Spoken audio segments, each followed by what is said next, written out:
بسم اللہ الرحمن الرحیم۔ السلام علیکم عزیز طالبہ و طالبات، امید ہے آپ سب خیریت سے ہوں گے۔ عزیز طلبہ و طالبات، آج ہم اردو بے میں تلفظ کے سلسلے میں اسلام تلاوت کے الفاظ کا مطالعہ کریں گے اور ان کے اعراب دیکھیں گے۔ اس کے ساتھ ساتھ آج ہم تفہیم عبارت نمبر 5 بھی حل کریں گے۔ تو آئیے کام کا آغاز کرتے ہیں۔ سب سے پہلے لفظ دیکھیے اسلام۔ الف کی جزیر، سین ساکن، لام پہ زبر، الف ساکن ہے، میم ساکن ہے، ہم نے لیکن اگلے الف پہ کوئی علامت نہیں لگائی ہوئی۔ پہلا مکسور، دوسرا ساکن، تیسرا مفتوح۔ اب کچھ الفاظ اس کے میں آپ کے سامنے پڑھ دوں گی۔ اخلاص، احساس، اقبال، انصاف، ادراک، انعام، اسی طرح سے اصلاح، اعراب، افلاس، افطار۔ لفظ افطار نہیں ہوتا، لفظ ہوتا ہے افطار۔ اسی طرح سے امداد، امداد بھی نہیں ہوتا، اور امکان نہیں ہوتا، امکان ہوتا ہے۔ ان لفظوں کو اس فہرست کے لفظوں کے ساتھ ملا کے پڑھیے جن کا پہلا لفظ اخلاق ہے اور لفظوں کی پہلی صورت جمع کی ہے اور دوسری مصدر کی۔ اس کے بعد اگلا لفظ دیکھیے اعتبار۔ الف کی جزیر، عین ساکن، تے کی جزیر، بے پہ زبر، الف ساکن ہے اور رے بھی ساکن ہے۔ وضاحت دیکھیے، پہلا مکسور، دوسرا ساکن، تیسرا مکسور، چوتھا مفتوح۔ اس میں سے بھی کچھ الفاظ میں آپ کے لیے پڑھ دیتی ہوں۔ احترام، احترام لفظ نہیں ہوتا۔ اجتناب، ابتدا، انتہا، اختتام، اختصار، اختلاف، اشتہار، اعتراض، اعتدال، اعتقاد، اعتماد، امتحان، التماس وغیرہ۔ اس کے بعد اگلا لفظ ہے ہمارے پاس اتحاد۔ الف کے نیچے زیر ہے، تے کے اوپر تشدید اور نیچے زیر ہے، ہے کے اوپر زبر ہے، الف اور دال ساکن ہے۔ وضاحت دیکھیے، پہلا مکسور، دوسرا مشدد مکسور اور تیسرا مفتوح۔ اس کے جو ہے اس میں آتے ہیں دو الفاظ، اتفاق، اطلاع۔ یہاں جو لکھے ہیں وہ دو الفاظ ہیں، ان کے علاوہ بھی الفاظ ہو سکتے ہیں۔ اس کے بعد اگلا لفظ ہے ترنم۔ تے پہ زبر، رے پہ زبر، نون پہ شد اور پیش اور میم ساکن، ترنم۔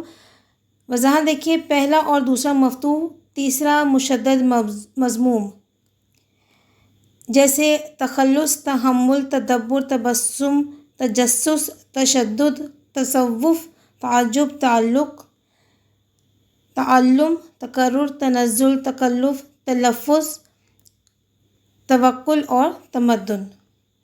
پھر اس کے بعد دیکھیے اگلا لفظ ہے تعظیم۔ تے پہ زبر ہے، عین ساکن ہے، زوئیں کی زیر ہے، یہ اور میم ساکن ہے۔ وضاحت دیکھیے، پہلا مفتوح، تیسرا مکسور، جیسے تشریح، تقریر، تجدید، تشریف، تشویش، تصدیق، تعمیر، تعمیل، تقسیم، تقریب، تقدیس، تعظیم۔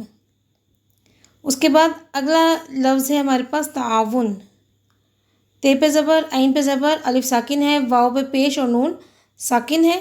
وضاحت دیکھیے، پہلا اور دوسرا مفتوح، چوتھا مضموم یعنی ضمہ کے ساتھ پیش۔ تغافل، تعارف، تصادم، تفاوت، تفاوت کا مطلب ہے فرق۔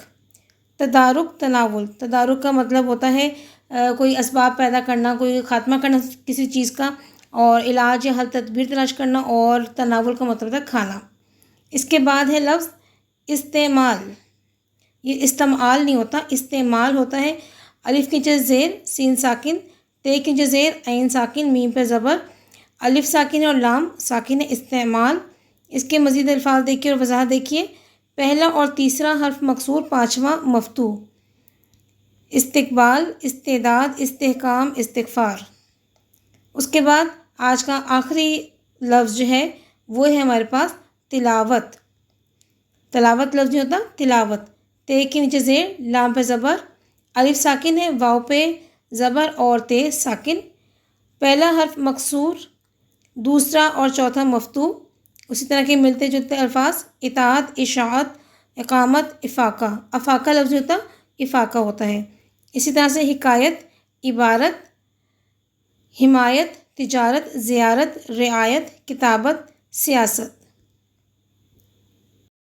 آپ کے بعد اب ہم آتے ہیں اپنی عبارت نمبر 5 کی طرف۔ پہلے اس کا پیراگراف پڑھ لیتے ہیں۔ ہم عصروں اور ہم چشموں کی رقابت پرانی چیز ہے۔ رقابت یعنی دشمنی، حسد، جلن کسی بھی معنی میں استعمال ہو سکتا ہے، اور ہمیشہ سے چلی آتی ہے۔ جہاں تک مجھے ان سے گفتگو کا موقع ملا اور بعض اوقات چھیڑ کر اور کریت کر دیکھا اور ان کی تحریریں پڑھنے کا اتفاق ہوا، مولانا اس عیب سے، اس خرابی سے، اس کمی سے بری معلوم ہوتے ہیں، آزاد معلوم ہوتے ہیں، یعنی کہ ان کے اندر یہ حسد اور جلن رقابت اپنے ہم اثروں سے نہیں پائی جاتی۔ محمد حسین آزاد نے مولانا شبلی کی کتابوں پر کیسے اچھے تبصرے لکھے ہیں اور جو باتیں قابل تعریف تھیں ان کی دل کھول کر داد دی ہے، تعریف کی ہے، مگر ان بزرگوں میں سے کسی نے مولانا کی کسی کتاب کے متعلق کچھ نہیں لکھا۔ لاہور میں کرنل ہالرائٹ کی زیر ہدایت جو جدید رنگ کے جدید انداز کے مشاعرے ہوئے، ان میں آزاد اور حالی دونوں نے طبع آزمائی کی، یعنی شاعری کی۔ برکھا رود، حب وطن، نشاط امید اسی زمانے کی نظمیں ہیں۔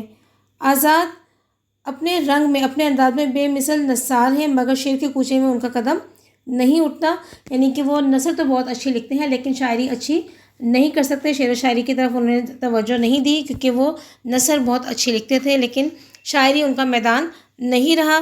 لیکن مولانا کی انصاف پسندی ملاحظہ کیجیے کہ کیسے صاف لفظوں میں اس نئی تحریک کا صحرا ان کے سر باندھا ہے۔ سوالات دیکھیے اور ساتھ اس کی ہیڈنگ بھی دیکھ لیجیے جو آپ نے اپنی کتابوں پر لکھ لینی ہے۔ پہلا سوال ہے، اس عبارت کا عنوان تحریر کیجیے۔ ہیڈنگ بنائی ہے عبارت کا عنوان، اب مناسب یا موضوع عنوان بھی لکھ سکتے ہیں۔ دوسرا سوال ہے، اس عبارت میں مولانا سے کون مراد ہے؟ مولانا سے مراد۔ تیسرا سوال ہے، مولانا کس عیب سے بری تھے؟ عیب سے بری ہونا اس کی ہیڈنگ ہے۔ چوتھا سوال ہے، جدید رنگ کے مشاعروں میں کس قسم کی نظمیں پڑھی جاتی تھیں؟ جدید رنگ کے مشاعرے اس کی ہیڈنگ ہے، اور نثار کے معنی لکھیے، اس کی ہیڈنگ ہے نثار کا معنی۔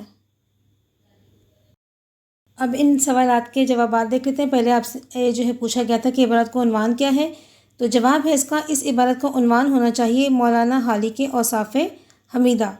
دوسرا ہم سے پوچھا گیا تھا کہ عبارت میں مولانا سے مراد کون ہے، اس عبارت میں مولانا سے مراد مولانا الطاف حسین حالی ہیں۔ تیسرا سوال ہم سے پوچھا گیا تھا کہ مولانا کس عیب سے بری تھے، تو اس کا جواب ہے، ہم چشموں اور ہم اثروں میں کچھ نہ کچھ رقابت ضرور ہوتی ہے، اور کہا جاتا ہے بود ہم پیشہ با ہم پیشہ دشمن، یعنی ہم پیشہ کا دشمن ہوا کرتا ہے، لیکن مولانا کسی سے قطعاً یعنی ہرگز بالکل رقابت نہیں رکھتے تھے۔ اس کے بعد چوتھا سوال انہوں نے پوچھا کہ جدید رنگ کے مشاعروں میں کس قسم کی نظمیں پڑھی جاتی تھیں، جواب ہے اس کا، جدید رنگ کے مشاعروں میں برکھا رود، حب وطن، نشاط امید قسم کی نظمیں پڑھی جاتی تھیں۔ اور آخری سوال پوچھا گیا تھا ہم سے کہ نثار کا کیا معنی ہے، تو نثار کے معنی ہے نثر نگار، یعنی نثر لکھنے والا۔ عزیز طلبہ و طالبات، یہ تھا ہمارا آج کا تلفظ کا کام، اور اس کے ساتھ ہم نے تفہیم عبارت نمبر 5 حل کی۔ آپ لوگوں نے ان جو الفاظ ان کے اعراب کو اچھی طرح سے ذہن نشین کر لینا ہے، اور تفہیم عبارت کے جوابات یاد کر لیجیے گا۔ اس کی ہیڈنگ جو ہے اپنی کتابوں پہ لکھ لیجیے گا۔ اگلے سبق تک کے لیے اجازت دیجیے، اللہ حافظ۔